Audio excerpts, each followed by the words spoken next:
श्री शिवाय नमस्तुभ्यम दोस्तों। जैसा कि आप सब जानते हो 24 दिसंबर को है द्वादशी तिथि, जो कि रविवार के दिन पड़ रही है। और रविवार को भी है प्रदोष व्रत, जो कि दोपहर के समय त्रयोदशी लग जाएगी, तो उस टाइम प्रदोष व्रत भी माना जाएगा। तो इस उपाय को जो द्वादशी तिथि के दिन जो उपाय बताएंगे इस वीडियो में, आपको ये उपाय सुबह के समय करना है। पूज्य गुरुजी प्रदीप मिश्रा जी ने बहुत ही एक अचूक उपाय बताया है।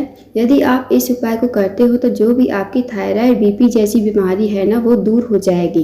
तो इस उपाय को द्वादशी तिथि के दिन जरूर कीजिए। तो आइए दोस्तों जानते हैं उपाय कैसे करना है।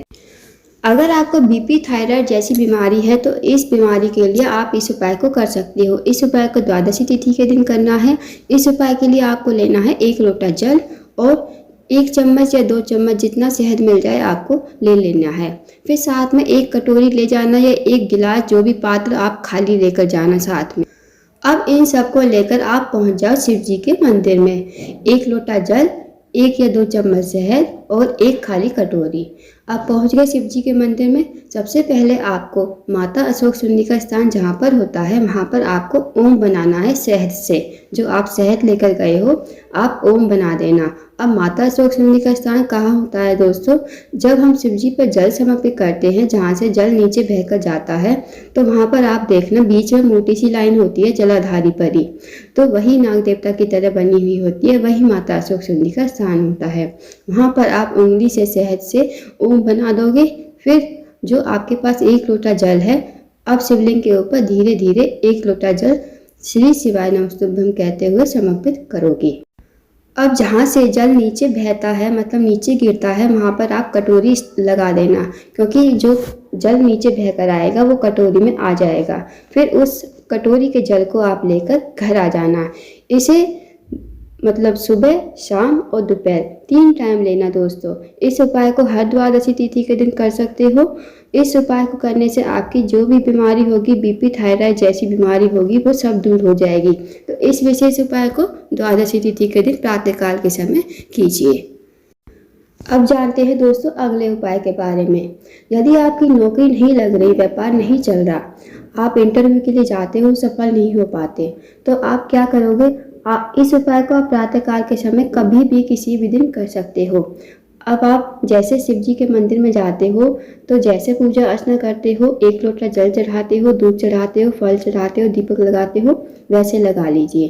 अब आपको मंदिर में देखना है कहीं मतलब शिवलिंग पर या जलाधारी पर कनेर का पुष्प चढ़ा हुआ है। अगर वो कनेर का पुष्प मिल जाए आपको शिवलिंग पर या जलाधारी पर, तो आप उसे उठा लीजिए। उठाकर आपको ये कनेर का पुष्प 5 जगह स्पर्श करवाना है। फिर 5 जगह स्पर्श करवाकर ये 6ठी बार आपको शिवलिंग पर समर्पित कर देना है। अब जो पहला स्थान आपको जहाँ पर स्पर्श करवाना है, वो गणेश जी का स्थान। आप देखना शिव जी पर जब हम जल समर्पित करते हैं, तो जलाधारी होती है जहाँ से जल बहकर जाता है, वहीं सीधे हाथ की तरफ गणेश जी का स्थान होता है। जलाधारी के सीधे हाथ की तरफ, मतलब सीधे भाग की तरफ, तो गणेश जी का स्थान होता है। वहाँ पर पहली बार आप स्पर्श करवा दीजिए। अब दूसरी बार आपको कार्तिक जी के स्थान पर स्पर्श करवाना है। जहाँ गणेश जी का स्थान होता है, उसके लेफ्ट साइड पर कार्तिक जी का स्थान होता है, तो वहाँ पर आप दूसरी बार कनेर का पुष्प स्पर्श करवा कर अब तीसरी बार माता अशोक सुंदरी के स्थान पर, माता अशोक सुंदरी का स्थान भी जलाधारी पर ही होता है। जब हम शिव जी पर जल समर्पित करते हैं, तो वहाँ पर मोटी सी लाइन बनी होती है, वही नाग देवता की तरह वही माता अशोक सुंदरी का स्थान होता है।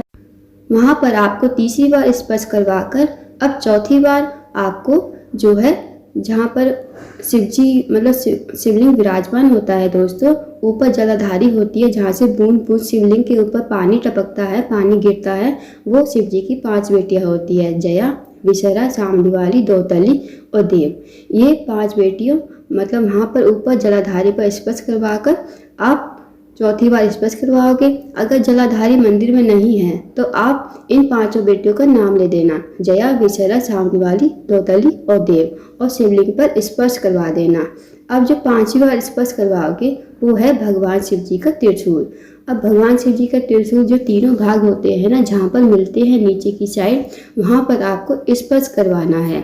फिर ये छठी बार आपको शिवलिंग के ऊपर श्री शिवाय नमस्तुभ्यम कहते हुए और अपनी मनोकामना करते हुए, चाहे आपकी मनोकामना धन से जुड़ी हुई हो या आपकी नौकरी व्यापार नहीं लग रहे हो या फिर कुछ भी व्यापार नहीं चल रहा हो, व्यापार बढ़ोतरी नहीं हो रही हो, तो ये कनेर का फूल छठी बार भगवान शिवलिंग के ऊपर समर्पित करके अपनी मनोकामना जरूर कहना। अब जो फूल का खिला हुआ भाग होगा ना, वो आपके सामने होना चाहिए। जैसे आप फूल चढ़ा रहे हो, फूल का भाग अपने सामने रखना। इस उपाय को करने से आपकी मनोकामना अति शीघ्र पूर्ण होगी। तो इस विशेष उपाय को भी आप कभी भी किसी भी दिन कर सकते हो। अगर आप शिवालय ऐसे ही जा रहे हो तो तब भी कर सकते हो। दोस्तों, ये ध्यान रखना कि कनेर का पुष्प आपको लेकर नहीं जाना है। अगर वहाँ आपको मिल जाए कनेर का पुष्प तो तभी आपको ये उपाय करना है। अगर आप लेकर जा रहे हो कनेर का पुष्प, अपने फूल से अपना उपाय कर रहे हो, तो इस उपाय का फल नहीं मिलेगा।